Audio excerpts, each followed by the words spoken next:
أعوذ بالله الشيطان الرجيم بسم الله الرحمن الرحيم رب اشرح لي صدري ويسر لي أمري واحلل عقدة من لساني يفقهوا قولي. In our lesson today, we will be talking about employee selection. But before we start, let us remind ourselves about what we did yesterday. Yesterday, we were talking about recruitment, employee recruitment. We defined what employee recruitment is, and we also discussed the importance of employee recruitment in an organization. And then we also talked about the process of employee recruitment in a company, and we also talked about recruitment policy in an organization. Then we went on ahead to talk about the sources of recruitment in an organization. We said that you have internal sources and you have external sources. Then another thing we also covered yesterday are the factors or the features of a good recruitment policy. Then we also covered the factors that can affect that can affect the recruitment policy of an organization. So in our lesson today, we shall continue because this employee selection is related to recruitment. So once we have recruited, we are going to have a pool of applicants. From this pool of applicants, we are going to select the people who have the right skills and the right knowledge and the right capacity to do what to work in our organization. Now, these are our objectives for our lesson today. By the end of this lesson, you should be in a position to do what? Define selection, distinguish between recruitment and selection, describe the different phases of the selection process, identify the purpose and components of employee application forms, explain various selection tests, then understand the purpose and procedures of the selection interview, then recognize the importance of reference checks, comprehend the role of physical examination, then lastly, outline the steps involved in making a job offer. So this is our outline for our lesson today. So number one, as usual, we normally start with the definition of concepts, definition of terms. So in our lesson today, the first thing we want to do is to define selection. And selection in Arabic is known as al-ikhtiyar, ikhtiyar al-muwazzafin. So what is the meaning of ikhtiyar? So selection in human resource management is the process. So it is also a process, al-amaliya. It is a process of doing what? Identifying and choosing the most suitable candidate for a specific job from a pool of applicants. So number one, it is a process. In this process, we identify and choose the most suitable. The most suitable means the most competent, the most qualified.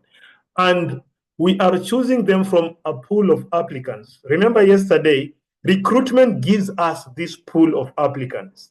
Then now selection is going to be very easy because already you have a pool of around 100 or 50 people. So you're going to select from this pool. Now, it involves assessing candidates' qualifications. So we normally assess their qualification, their skills, experience, and other attributes to ensure they fit the requirement of the position. They fit. This is the keyword. They fit. So we should not make a mistake when you are selecting, because if we make any mistake, then it is going to cost us a lot as an organization. Now, what is the importance of effective selection?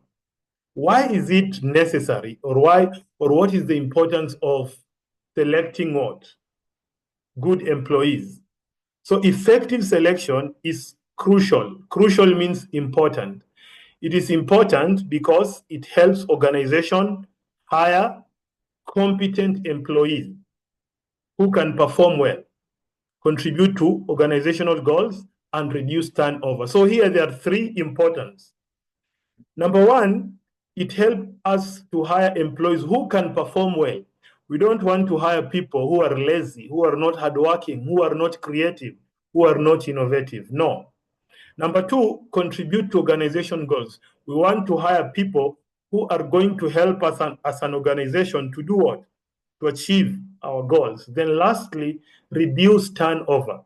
What is the meaning? In an exam, you can be asked the meaning of reduce turnover. Reduce turnover means when our selection process is very effective, not many people who are selected will leave the organization. So turnover means when employees are leaving our organization.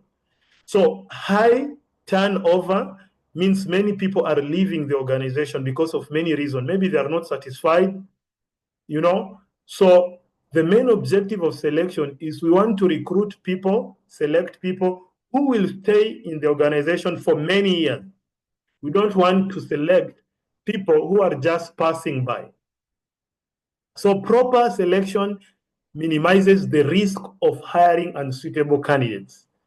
And this will help us to save the cost and time in the long run. So for example, hiring the right salespersons can lead to increased sales and customer satisfaction, positively impacting the company's profitability. So if you want to increase your sales, then you have to select a candidate or an employee who is very good, who has excellent selling and marketing skills. If you don't do that, then it will have a net effect in the sales of the organization. It will go down. Why? Because you have the wrong person. Now, what are the objectives of selection process? What are the objectives? So the main objective of selection process is to do what? What do we want to achieve from this process? Number one, to identify candidates with the necessary skills and qualification. Because remember, recruitment, any person can apply for the job. Sometimes you advertise, you want a teacher. Like a school is looking for a teacher. So you'll find like maybe 50 people are going to apply. But maybe some of them are not teachers. They're just, some of them, maybe you graduated from law, you graduated from public administration, business administration, computer. So in recruitment, anybody can apply. But now in selection, we normally, this is where we do what? We sieve those people who have applied. So those ones with a degree in education, we put them in one place. Then those people who did not follow the instruction, we throw their CV to the dustbin because they did not follow the instruction. Because we said we need teachers who have degree in education. So the selection is very important. It's going to help us to do what? To differentiate between those who are qualified and those who are not. Number two, to ensure the candidate's personality and values align with the organizational culture. So when we are selecting any worker in an organization, number one, we have to ensure these two things align to our culture. That is the personality, shakhsiya, and the values, al-qiyam. So you don't want to bring somebody, for example, if your value in your organization is teamwork, then you need to bring somebody in your organization who can work with the team. But if you select somebody who is anania, somebody who likes to work individually, then that will be the wrong selection. So our values as an organization should always lead us when it comes to selection. If we believe in equality, we need to select people who also believe in equality. So that is the value. Then the personality. Sometimes the personality is very important. There are some kinds of jobs they need people who are very patient. So when we are selecting, we can ask questions to test if the candidate, if they are patient enough or they get angry very quickly. Number three, to reduce hiring mistakes and turnover. So we don't want to hire wrong people, and we also don't want to hire, then after that they leave. Then lastly, to select employees who will contribute to organizational success and growth. We want to bring people who are going to help the organization to do what? To tahqiq al-ahdaf, the organization is going to achieve the goals, and also an-numu, at-taqaddum, at-tatawwur. So for example, you're selecting a customer service. Remember, if you are selecting a customer service, he needs to have some personality. So selecting a customer service representative who is patient, empathetic, and good at communication to improve customer relationship. So you cannot put anybody in that position. No, the customer service representative needs somebody who is very patient, a sabr, somebody who is very empathetic, a rifq and rahma, and somebody who is very good in maharat at tawasul, somebody who can communicate with people easily, and who can, in case there is miscommunication, he can clarify things. Now, what is the difference? What is the difference between recruitment and selection? What is the difference?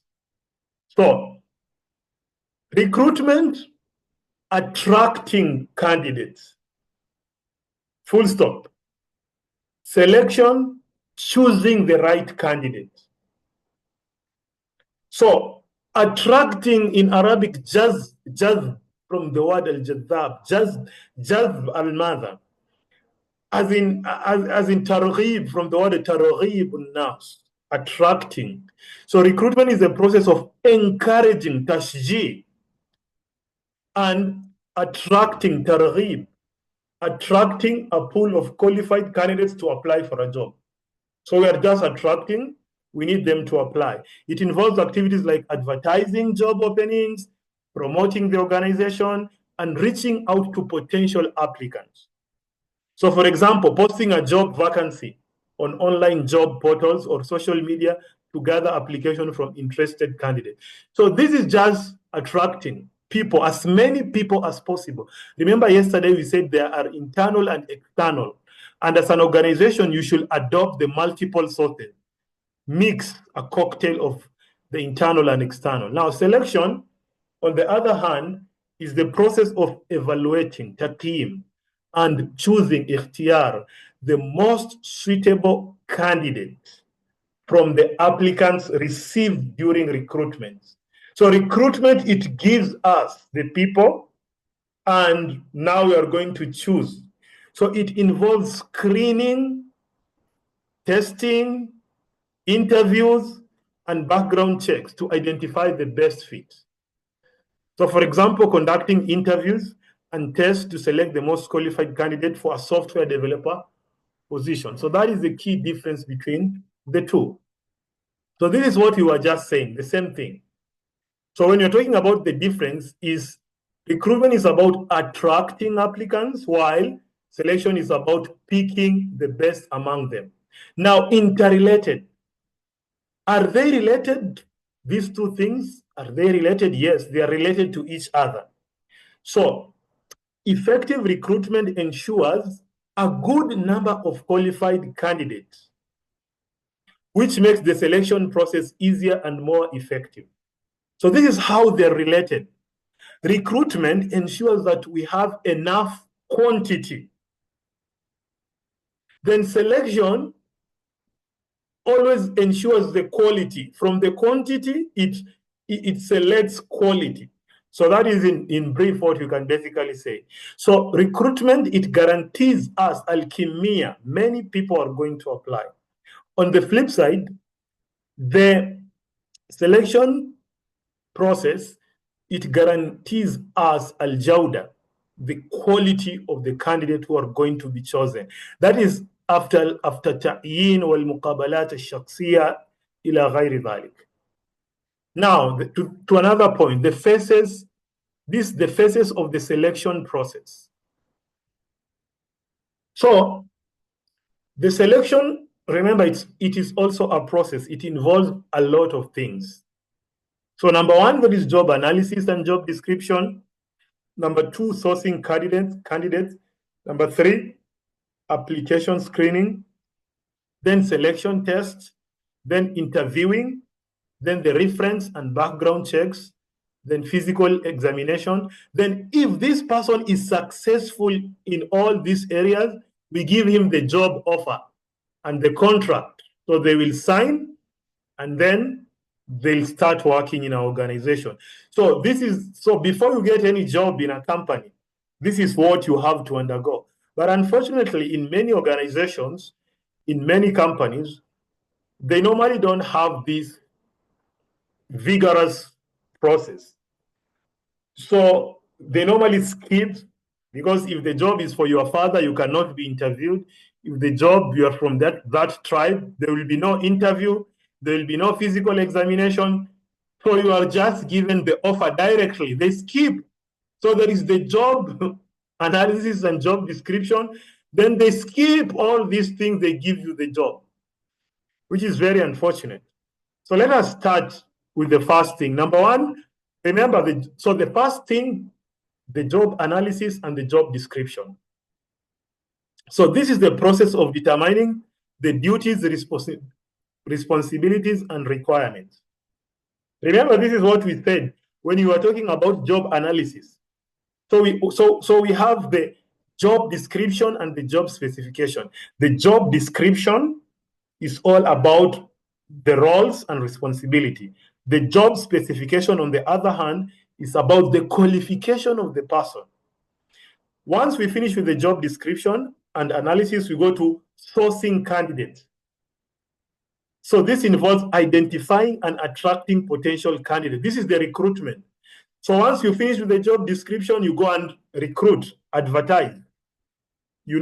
For example, you will post the job opening on LinkedIn to reach a wider audience. Then number 3, application screening. So now, alas, many people have applied. So reviewing resumes, another word for resume is the CVs. Reviewing the resumes and application form to shortlist candidates who meet the basic qualification and criteria for the job. So the screening means maybe 50 people have applied for the job. Of course, not all 50 are qualified. So screening, we look at their CVs. There is a team, a panel of the HR. So they look at each and every CV, and what they do is now, just a minute, please. Today I'm not going to take the attendance. I'm just going to take a picture. So I've realized that some students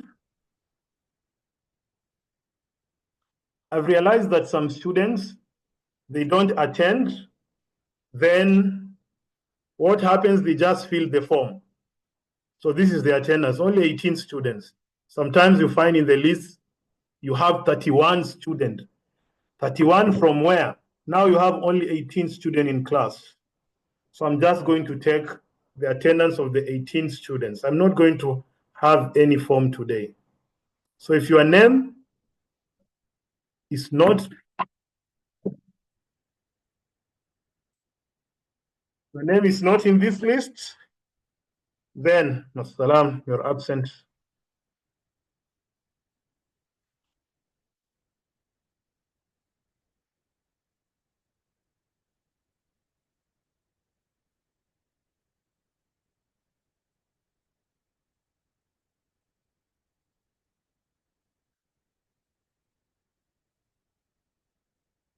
Just a minute, please.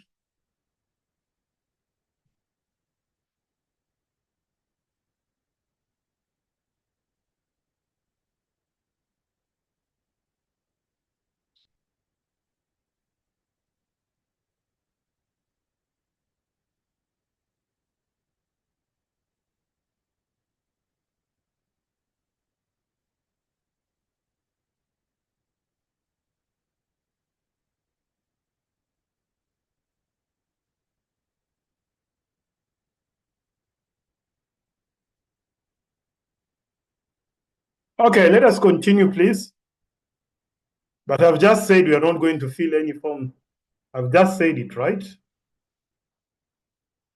I've just taken a picture. So why should we fill a form? We're not going to fill any form.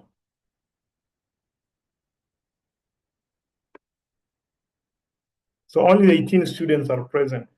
So when you are talking about, so we finished with the application screening, then the next thing is selection test. After the screening, we are going to shortlist. We are going to shortlist at least how many? We are going to, so if we have a pool, of maybe 50, we are going to shortlist, and then we'll have only maybe 10 or 15. So those 10 or 15, they are going to do another test, selection tests.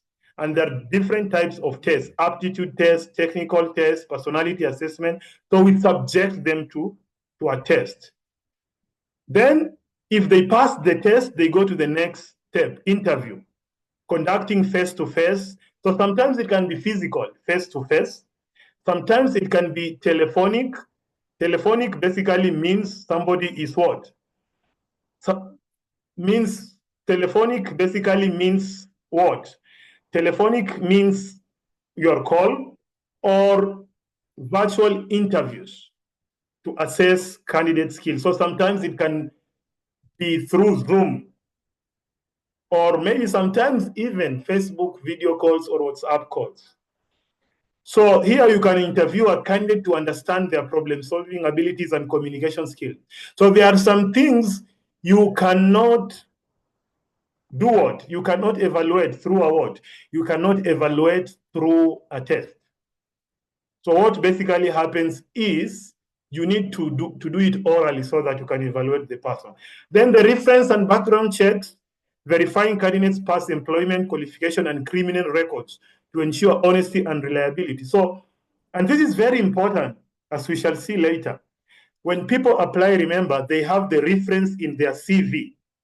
So what basically happens is that we call their references. We call, for example, hey, do you know Muhammad? No, he has applied for a job. How was he there? We can even go to the police to ask maybe if you have any criminal records. We can even go back to your university to verify your certificate. Because sometimes what you normally find is that some people, they normally forge their certificates. So at this stage, referencing that is when we check, because we don't want to give you the offer, the letter of offer, and then maybe you come and realize that later that you are lying. Then we have the physical examination, performing medical tests to ensure the candidate's physical health and ability to perform job duties, especially for roles requiring physical activity. Not all jobs will require this test. But for example, if you are applying for a police job, security job, if you're applying for a military job, what will be required is some physical examination. Then lastly, job offer. If you are okay in all the previous processes, then what happens is that you are given the offer, offering the selected candidate a formal employment letter and guiding them through the onboarding process to integrate them into the organization. Now, there is what is known as employment application form. So what is the purpose of employment application forms? So employment application forms are used to gather consistent and detailed information from candidates to evaluate their suitability for job. They streamline the hiring process and ensure all necessary data is collected systematically. So application form, many organizations, what they normally do now is they will always have a system, online application form. For example, the Google form, you write your details, your names, your ID number, your phone number, you upload your certificates, you upload your CV, then you submit. So this is what is known as the application. So sometimes it is online, sometimes it is a hard copy. So what are the types of information? When you are collecting, so the application forms typically collect personal details, that is your name, where you come from, mathalan, your mobile number, then your educational background, your work experiences, where you've worked before, your skills, references, and what else? And other relevant data to assess candidates' eligibility. Then designing effective application form. An effective application form is clear, concise, and easy to fill out. So if you're an organization and you are designing or formulating a form, it should be very easy for the applicants. So the form should not be complicated. Some organizations, sometimes when you're applying for jobs online, their forms are not clear. Their forms don't have instructions on how to apply. So an effective application form should be clear, concise, and easy to fill out with relevant questions, only relevant questions that help identify qualified candidates without being overly lengthy. It should not be very long. So it should include sections that we've just talked about: personal details, employment history, education skills, and avoid unnecessary or intrusive questions. Unnecessary or intrusive questions, for example, in the application form, there should be no place that they're asking, what is your tribe? When you're applying for any job, it's not professional. It's not allowed, actually, when you are employing or when you are doing what? When you are recruiting or selecting.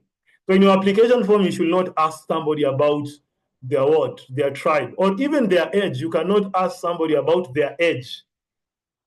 Even putting your marital status, not allowed. Like, are you married or are you single? No. You should not put that in an application form. It's very unnecessary. Even sometimes the nationality is not allowed, unless maybe you require people from a specific country to come and work in your organization. But most companies, they don't like do that. Like, you are from which country? But of course, some advertisements, some companies, they prefer people from certain areas. Now, on to the next point. Remember, we said that in one of the processes, steps of selection, there is the test. So, what are the types of selection tests? If you go to well-established organization, for example, if you go to Google, if you go to Apple, if you go to those big organizations, you will be subjected to a lot of tests. Even the Faro Foundation. The Faro Foundation, their interview is very vigorous. It's not a joke. So there are some companies, when they're recruiting people, it's not a joke. But there are some companies, when they're recruiting people, they are not just serious, you know? So there are some companies, you will be subjected to a cognitive test.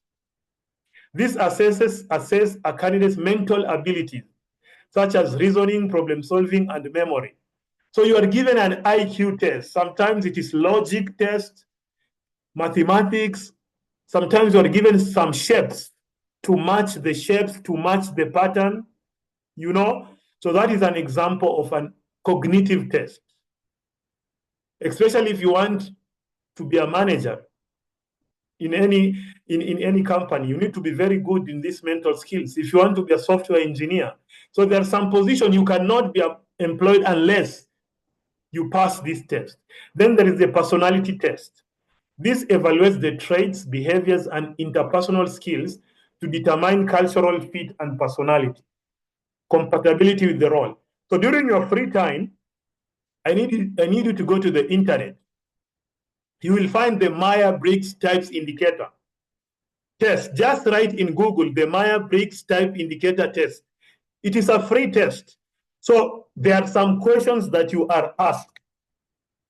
So you answer all those questions. Then at the end of the test, when you submit, it will show you your personality. If you are a patient person, or if you are an introvert, you are an extrovert, you are a conservative person. So you will be given the results. So many companies, sometimes before they employ you, they tell you, okay, go to the internet, do this test, then forward the result. So this is a free test. If you just go to the internet, you will find it. The Myers-Briggs Types Indicator. Then you have the skills and ability. This measures technical or practical skills. So for example, if you are a driver, so before you are given the job, they'll give you some driving tests. If you are a software engineer, for example, they'll give you the computer. Here is the computer. Can you develop something in 2-3 minutes? Then lastly, you have the psychometric test. So this assess psychological attributes like motivation. How are you motivated? You know, emotional intelligence. Emotional intelligence basically means emotional intelligence is all about how you manage your emotions and how you can manage the emotions of people around you. So it is all about emotional awareness. So when you're working in any company, you should be able to manage your own emotions, and you should also be aware of the emotions of people who are around you. If Mohammed, you're working with Mohammed, and Mohammed gets angry very quickly, you should know how to manage him. So, because you know he gets angry very quickly, so you should know how to work with him, you know? And also, there are aptitude tests. So, there are some aptitude tests in the internet that you can do, and you can easily know your results of the psychometric test. So, these are the kinds of selection tests. Now, what are the purpose and validity of these tests? So, somebody can ask, why are we being subjected to this test? You know, why are they wasting our time with this test? Somebody can ask that question. So the main purpose of this test is to objectively evaluate candidates' capabilities and traits to predict job performance. So that is the objective of this test. To objectively evaluate. Objective means there is the element of mawdu'iyya. And the opposite of objective is subjective. So in some organization, when they are selecting the employees, it is based on emotions. Oh, you are my friend. I just like you. So because I like you, I give you the job. No, that is emotions. You are not being objective. Then number two, validity ensures that the test accurately measures what they are intended to assess, leading to better hiring decision. So when we are setting the exams or the test, it should be valid. It should measure what it actually intends to measure. So the types of questions we are asking the employees should actually help us to know the personality, should actually give us the real picture of the candidate.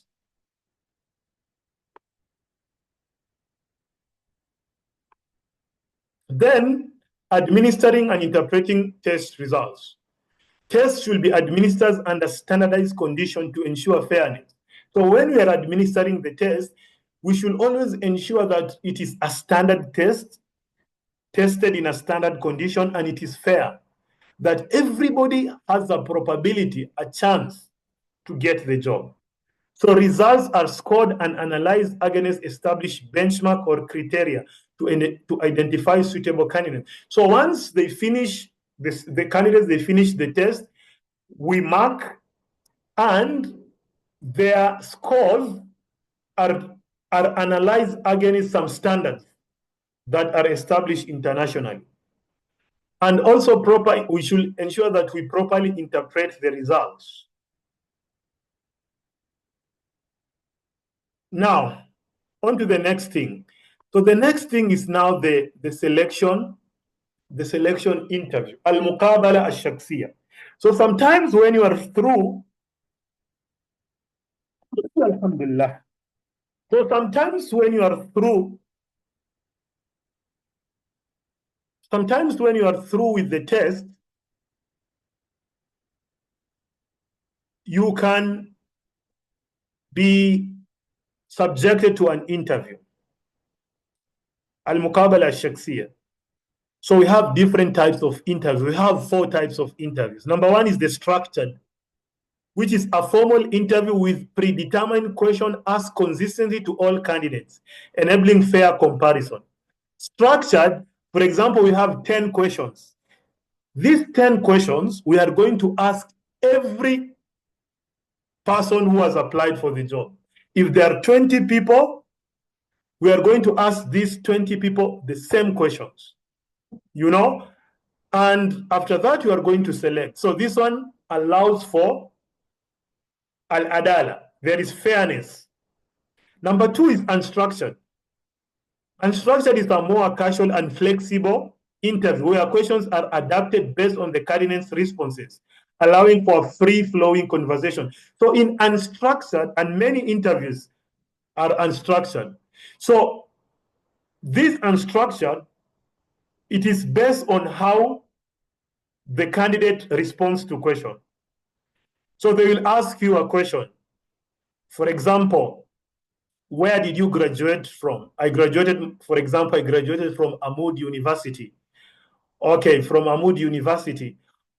Then did you, for example, so they're asking you about your qualification. So in the structured question, they'll ask you just about where did you graduate, Ahmad University.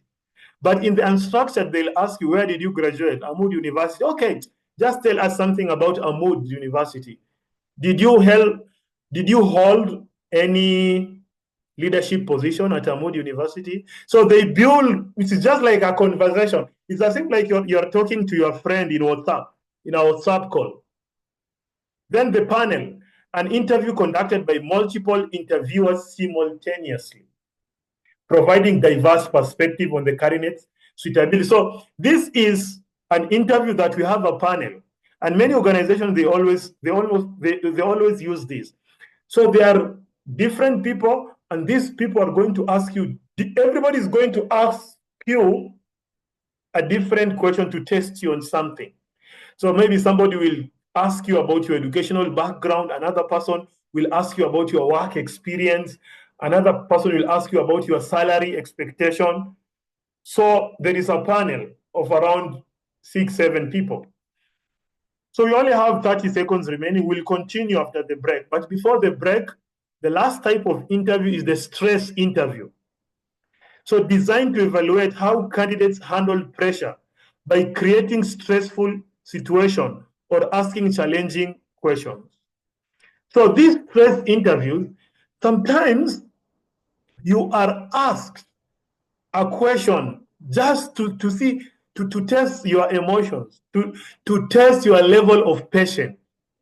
They're just testing you, but you don't know if they are testing you, basically.